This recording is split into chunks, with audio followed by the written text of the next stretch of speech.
What happens when a system designed to rehabilitate instead releases a monster back onto the streets? Welcome to the dark side of parole, where intentions of reform can sometimes lead to dire consequences. Today we delve into the chilling tale of one such consequence, the story of Kenneth McDuff. Kenneth McDuff's criminal history began early. A native of the small town of Rosebud, Texas, McDuff was known to law enforcement since his teenage years. His violent tendencies were not a secret. They were a grim reality that the local community had to live with. But it was the brutal murder of 3 teenagers that marked the beginning of McDuff's long and terrifying criminal record. In a world where justice is expected to prevail, McDuff was sentenced to death for his heinous crimes. But here's where the story takes a sinister turn. Instead of death row, McDuff found himself on the path to parole. Parole, a concept rooted in the belief that individuals can reform, that they can re-enter society as law-abiding citizens. It's a system that holds a shimmer of hope for those behind bars. But what happens when this shimmer of hope is extended to individuals like McDuff? Individuals whose crimes echo a chilling melody of violence and sadism. A parole board, in their attempt to uphold the principles of rehabilitation, debated McDuff's case. They weighed his violent history against his behavior behind bars. They deliberated, they discussed, and ultimately they decided. After 21 years of incarceration, McDuff was granted parole. The decision sent shockwaves through the quaint town of Rosebud. Fear and panic replaced the usual calm and tranquility. A monster was set to return, not as a reformed individual, but as a threat that the community was well aware of, a threat they were not prepared to face. And so, after 21 years behind bars, McDuff was set free, but was society ready for his return? The small town of Rosebud, Texas, would soon feel the chilling effects of McDuff's release. The unsettling news of McDuff's release spread through the town like a wildfire on a dry, windy day. It was as if a dark cloud had descended on this otherwise tranquil community. Fear and panic were the new unwelcome guests, taking residence in the hearts of the townsfolk. Children who once played freely on the streets were now kept indoors as the sun began to set. The once bustling town square, a hub of laughter and life, fell eerily quiet. The friendly chatter of neighbors, the laughter of children, the normalcy of life, all seemed to be drowned out by the resounding echo of McDuff's name. Parents held their children a little tighter, their eyes scanning their surroundings with a newfound wariness. Conversations were hushed, filled with whispers of McDuff's violent past. The mention of his name was enough to send a shiver down the spine, to make the hairs on the back of your neck stand up. It was as if the town was collectively holding its breath, waiting for the storm that they feared was inevitable. Even the most staunch and steadfast among them could not hide their unease. The local sheriff, a man known for his steely resolve, was seen patrolling the town more frequently, his face etched with concern. The church, usually a place of joy and community, became a sanctuary where people sought solace and prayed for protection. As days turned into weeks, the fear did not subside. On the contrary, it seemed to grow, feeding off the uncertainty and dread. The town of Rosebud was in the grip of a fear it had never known before. It was a fear that was palpable, a fear that was almost tangible. It was a fear of the known, a fear of what McDuff was capable of. But this was only the beginning of McDuff's reign of terror. A man once confined by steel and concrete was now free to unleash his sadistic desires. Kenneth McDuff, a name that would soon become synonymous with terror, was on the loose, and his thirst for violence was insatiable. This was no mere recidivist dipping his toes back into the murky waters of criminal activity.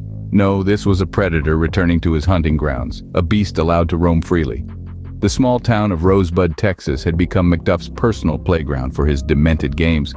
One after another, innocent lives were snuffed out, each crime scene more horrific than the last. The sadistic pleasure McDuff derived from these heinous acts was evident in the sheer brutality of his crimes. His victims were not faceless entities to him. These were real people with families, dreams, and futures, all of which were cruelly ripped away. It's important that we remember these victims, not for how they died, but for who they were in life. They were daughters, sisters, friends, humans who were loved and are missed. Their lives cut short by a man whose heart knew only darkness. As McDuff's reign of terror escalated, so did the body count. 1, 2, 3, the numbers climbed, a chilling testament to his monstrous deeds. As many as 9 women are believed to have fallen prey to his murderous spree, each one a stark reminder of the grim reality that had befallen Rosebud. Yet, amid the fear and the horror, a glimmer of hope emerged. The people of Rosebud were not going to let this monster define them. They rallied together, their collective strength shining like a beacon in the darkest night. They were determined not to let McDuff's terror break them, but the question on everyone's lips was impossible to ignore.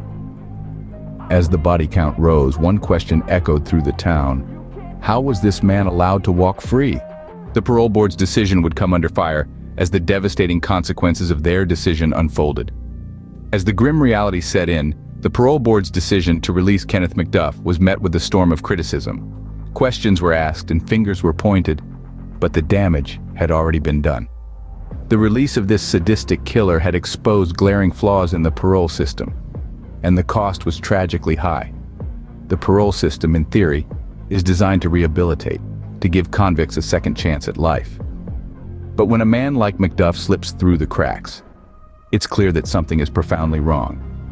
How could a man with such a violent history, a man who had been on law enforcement's radar since he was a teenager, be allowed to walk free? The answer lies in a combination of factors, all of which point to a system that was under-resourced and lacking oversight. The parole board, overwhelmed with cases, often had to make snap decisions based on limited information. McDuff, a master manipulator, was able to game the system to his advantage, painting himself as a reformed character, ready to reintegrate into society. But it wasn't just the parole board that was at fault. This was a systemic failure that stretched across multiple facets of the criminal justice system. Law enforcement, the courts, the prisons, all had a part to play in McDuff's release. This lack of resources and oversight didn't just allow McDuff's release, it enabled his killing spree. The system that was supposed to protect the public had instead unleashed a monster upon them. And so, as the death toll rose and the small town of Rosebud, Texas descended into fear, the parole board's decision was laid bare for all to see, a decision that would haunt them and the town for years to come. In the wake of McDuff's spree, one thing was clear: the system had failed. The shadow of McDuff's crimes would forever darken the town of Rosebud. The aftermath of his monstrous spree rippled far beyond the confines of this small Texas community. An indelible mark was left, not just on the town, but on the psyche of the nation. The fear, the horror, the loss. It seeped into the very fabric of Rosebud, leaving a permanent scar. The emotional toll on the community was immeasurable. Families shattered, lives cut short, and a sense of security forever lost. But it was not just a story of anguish and despair. It was a story of resilience and determination. In the face of such adversity, the community of Rosebud rallied together, their collective strength a testament to the human spirit. But McDuff's reign of terror also sparked a much-needed conversation about the parole system. His case highlighted the glaring flaws, the loopholes that allowed a man like McDuff to walk free, to kill again. The outcry was deafening. It echoed in the corridors of power, prompting a thorough review and significant changes to the parole system. The lessons were hard-earned and the cost was high. The balance between rehabilitation and public safety had tipped dangerously, and the result was a chilling testament to the potential consequences. Measures were put in place to prevent a repeat of such a horrific scenario. Stricter parole guidelines, more thorough risk assessments, and increased accountability became the new norm. A system that had failed was now forced to evolve, to learn from its mistakes. Yet the struggle continues. The balance between giving a second chance and ensuring public safety is a delicate one. It's a tightrope walk, fraught with challenges. The story of Kenneth McDuff is a stark reminder of the perils of getting it wrong. While the system may have failed once, the tragic tale of Kenneth McDuff serves as a stark reminder of the importance of vigilance and accountability. His story, as grim as it is, has forced us to look within, to question, to change. The shadow of his crimes may forever darken Rosebud, but it also shines a light on the path towards a safer future.